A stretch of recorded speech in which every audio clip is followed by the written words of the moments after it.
Her name, Shy'tyra Burton, 22 years old, in Philadelphia. She was born 2 months early. She couldn't breathe or swallow without tubes for the first 4 years of her life. And she has an IQ below 70. But because of a special education program, she graduated slowly from high school.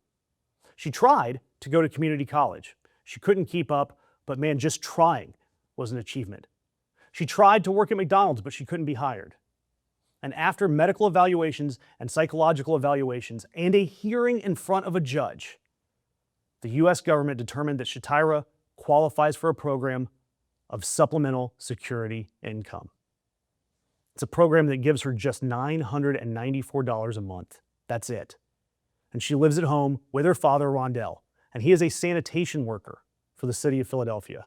He earns about $2,000 a month, and he is raising Shy'tyra and her siblings on his own. And this is going to be shocking. ProPublica has done some detailed reporting that the Trump administration, working with Russell Vought at the Office of Management and Budget and Frank Bisiano at the Social Security Administration, are finalizing a rule that will deduct the value of Shy'tyra's bedroom from her $994 SSI check, up to a third of it. That's $330 a month taken from a disabled woman. $330. That's the difference between groceries and no groceries. The difference between her phone bill and her phone getting cut off. The difference between her father getting to go to a doctor and her father, like he did last year, blew out his shoulder hauling a recycling bin into the back of a truck and trying to stay home with a surgery that he can't afford. This is what the Trump regime and his Project 2025 puppet masters want. They're not just doing it to Shy'tyra, they're doing it to 400,000 Americans just like her. People with Down syndrome, severe autism, dementia, schizophrenia, elderly people who have had to move in with their adult kids because they can't afford an apartment anymore. 400,000 of the most vulnerable human beings in the U.S. And the Trump administration is going to take up to a third of their disability check away because they simply live in a house with their family. Down syndrome organizations, 40 of them, sent a letter to the Social Security Commissioner begging him not to do this. Galen Carey, the Vice President of Government Relations at the National Association of Evangelicals, who himself has a 35-year-old son with Down syndrome who lives at home, said that this is about how the faithful will be judged and our care for the most vulnerable. This isn't a Democrat saying this. This is an evangelical leader, a father, and he is begging this administration in religious language to not do this. They don't care. They're doing it anyway. And the total amount of money, this is the worst part, that the federal government is going to save on Shy'tyra Burton, that $330 a month, do the math, $11 a day. That's it. The federal savings is $11 a day. If, as a result of that $11 a day in savings, Shaityra's father can no longer afford to keep her at home, and she has to be moved into a residential care facility, those facilities cost, per the state of Pennsylvania, several $100s a day. So the policy will, in real dollar terms, cost the government more money. So let me ask you this. What type of person looks at someone like Shy'tyra Burton and decides, you know what? This is the line item where we can find efficiency.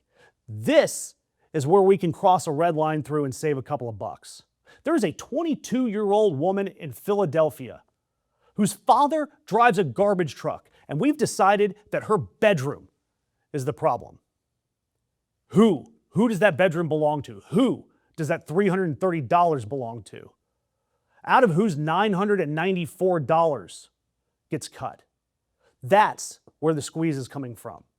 Not Iran, not tax cuts for billionaires, not Trump's arch, but from disabled Americans because they live with their family. Russell Vought, he's a millionaire, and he's running the OMB, the Office of Management and Budget. He has a 6-bedroom house. Frank Bisiano was the CEO of Pfizer. He made tens of millions of dollars a year before joining the Trump regime. He owns multiple homes. Donald Trump, he's got a golf resort in Florida and a tower in Manhattan, a club in New Jersey, a winery in Virginia, and he has raked in billions since becoming president. And Howard Lutnick, Epstein's pal, CEO of Cantor Fitzgerald, none of them will notice $11 a day.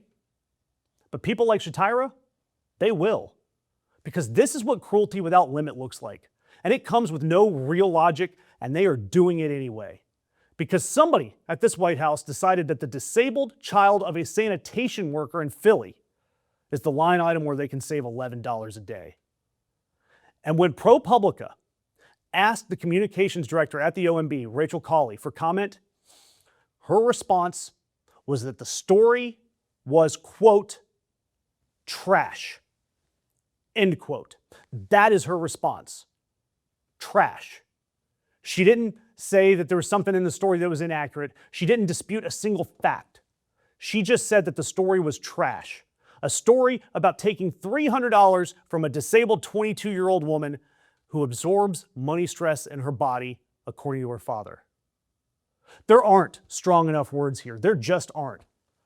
We've seen story after story about the cruelty of this administration, the denaturalization, the deportation flights, the Iran war, the destruction of the East Wing, the pardons of insurrectionists, the cover-up of Epstein.